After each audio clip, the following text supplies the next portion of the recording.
Hindi ang mga ito, ang mga ganitong klasing tao, ang pwede nating pagkatiwalaan na magbukas at paglaruan ang ating saligang batas. Tayo, kayo, mga pamilya natin, mga anak natin, yung mga kabataan at yung darating pangsalinlahi ang magbabayad nito habang sila ay nagpapakasasa, habang linulustay ang pera ng Pilipinas. Na lamang ang gagawa nito.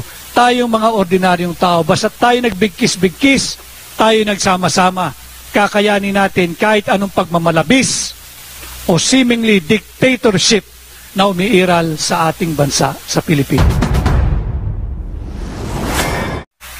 Hindi po perpekto ang ating saligang batas.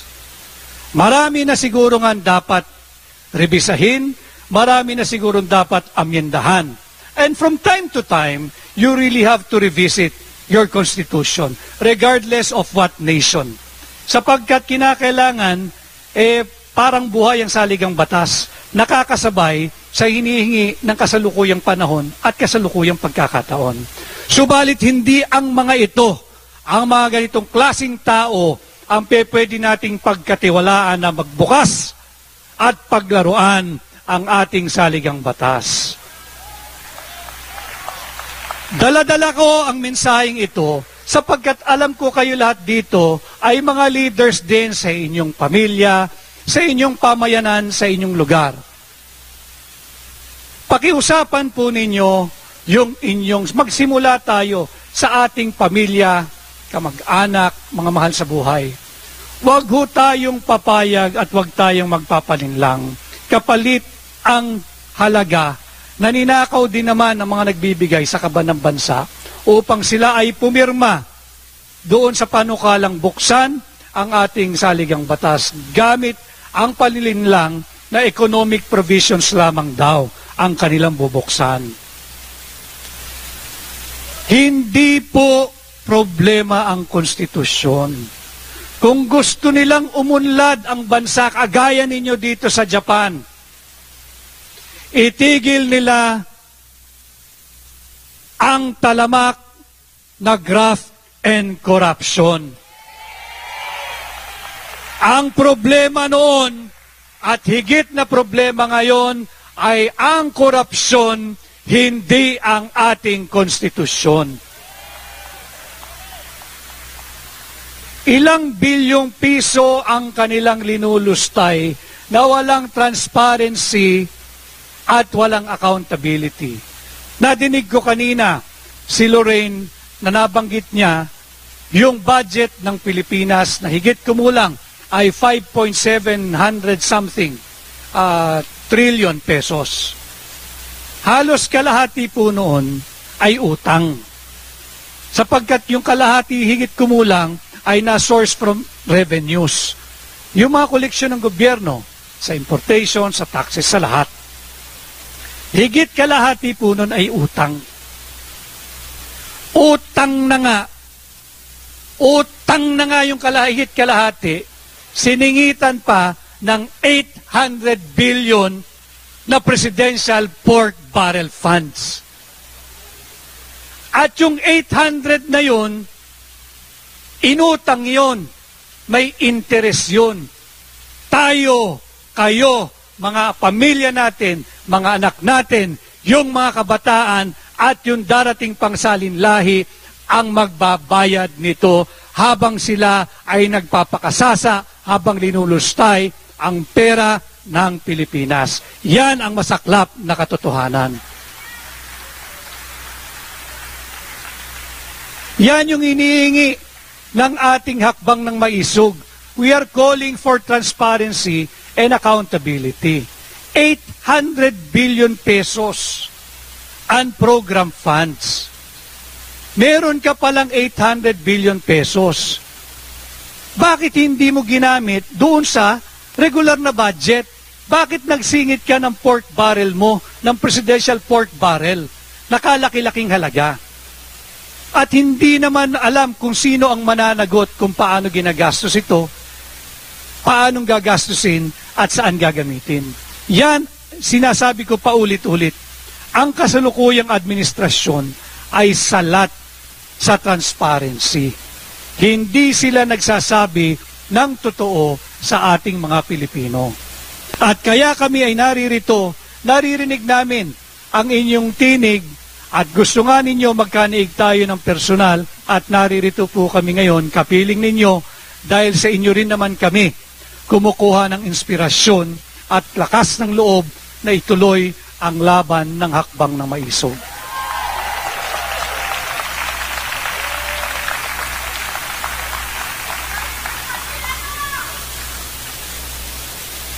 Yung ating pong karapatan na malayang magtipon-tipon at payapang magpahayag ng ating saloobin, pinipigilan din. At sinasabi nila, kasi siguro yung mga yan nagde-destabilize ng gobyerno, no? I beg to disagree to these people in government who are accusing us of destabilizing their administration. Ang number one destabilizer ng kasalukuyang administrasyon ay yung mga nasa administrasyon. Sila mismo ang gumagawa ng sakit ng ulo. Sila mismo ang kumukuha ng malaking bato na siyang kanilang pinupukpok sa kanilang ulo.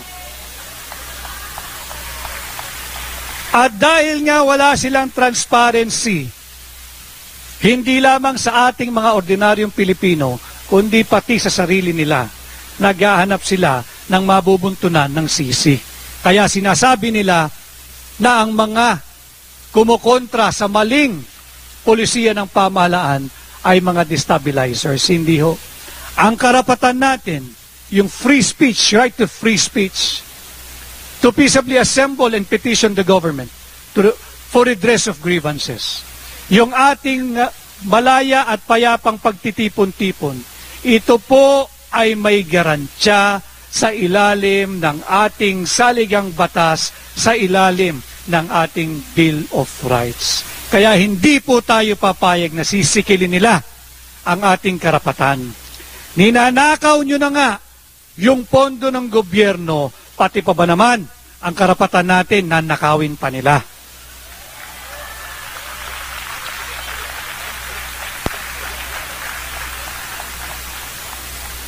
Yung usapin ng kapayapaan at seguridad.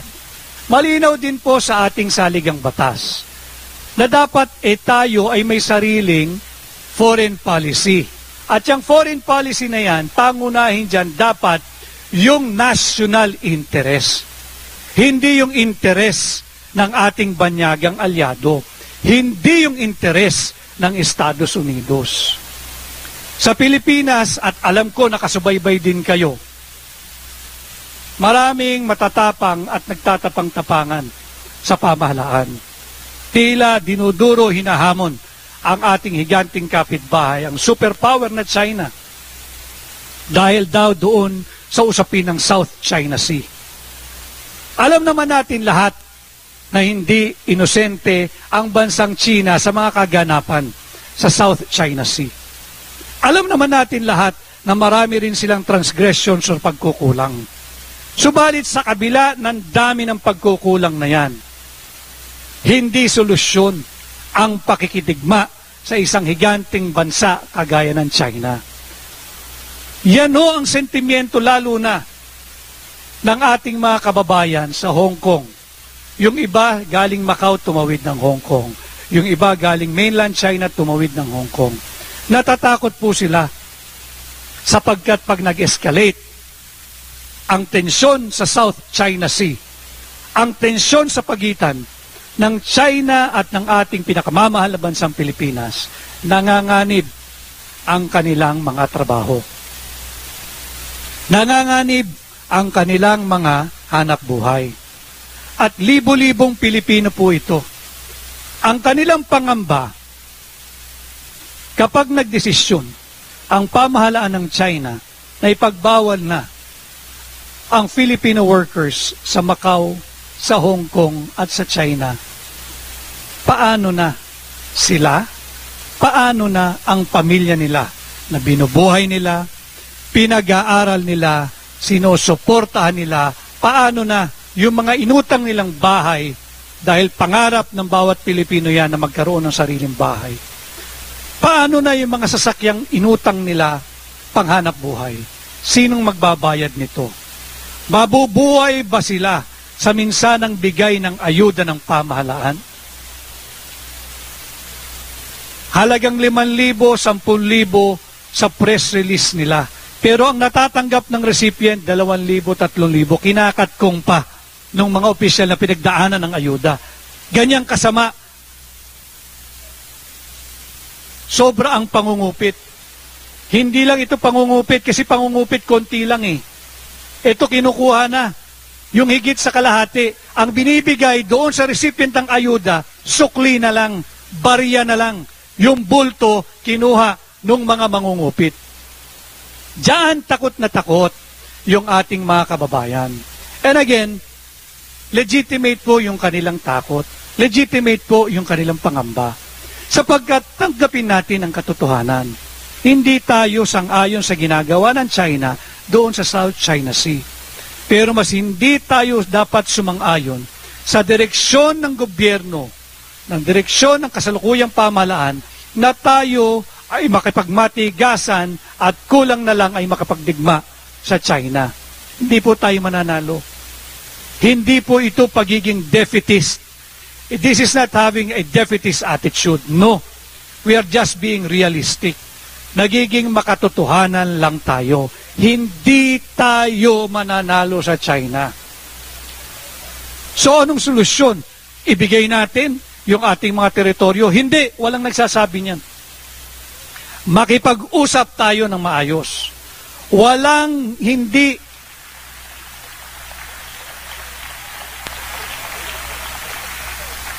Very basic po yan sa pamilya, sa magkakapitbahay, sa komunidad. Walang problema ang hindi maayos, walang gusot na hindi maayos sa magandang pag-uusap. Makipag-usap tayo because that is the only reasonable and prudent remedy left for us to do.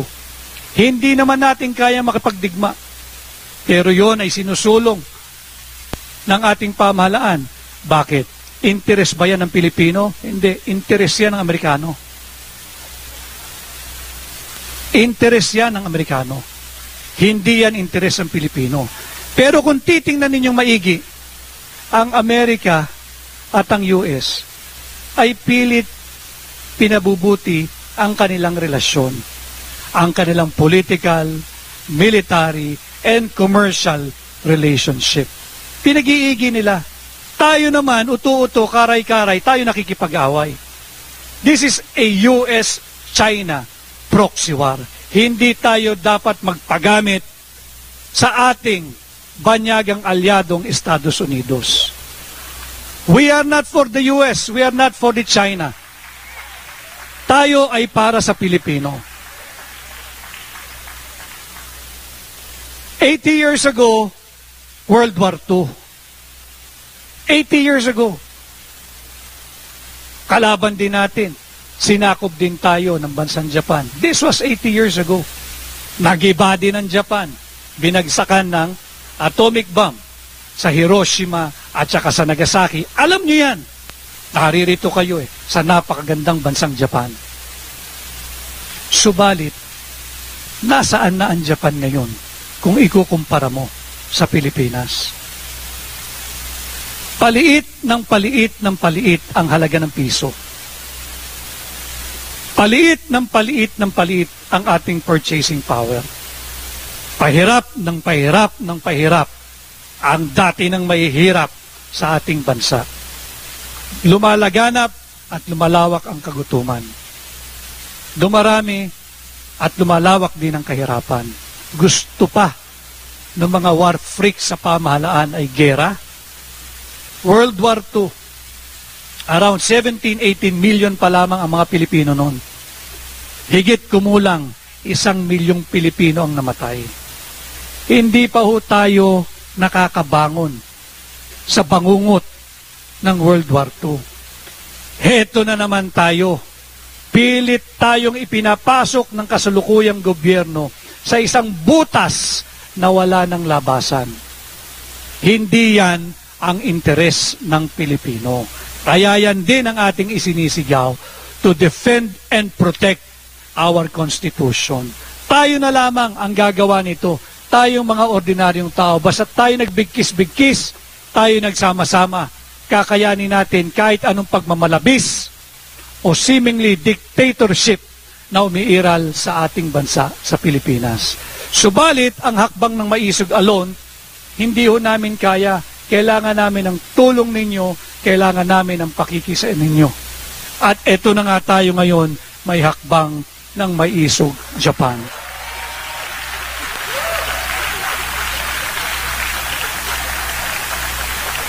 Ang isinusulong po ng hakbang ng maisog ay kapayapaan. Ayaw natin ng armadong sigalot. Ayaw natin ng gera. Walang mananalo sa gera. Walang panalo sa gera.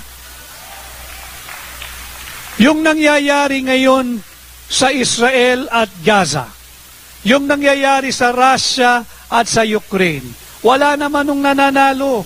Ang katotohanan, nagpaparamihan lang sila ng bilang kung sinong mas maraming namatayan. Nagpaparamihan lang sila ng bilang kung sinong mas maraming gusali ang nagiba. Nagpaparamihan lamang sila ng bilang kung ilang kabataan ang nawalan ng tatay, nawalan ng nanay, nawalan ng pamilya. Nagpaparamihan lang sila kung ilang kabataan na ang kinabukasan ay winasak nila. Gusto ba nating mangyari ito sa Pilipinas? Gusto ba natin itong mangyari sa ating mga Pilipino? Gusto ba natin mangyari ito sa ating mga kabataan at darating pang salinlahi? Yan ay dapat nating iparinig sa ating Pangulo, kay Pangulong Bongbong Marcos. Na interes ng Pilipino ang dapat isulong, hindi ang interes ng banyagang alyado, hindi ang interes ng Estados Unidos.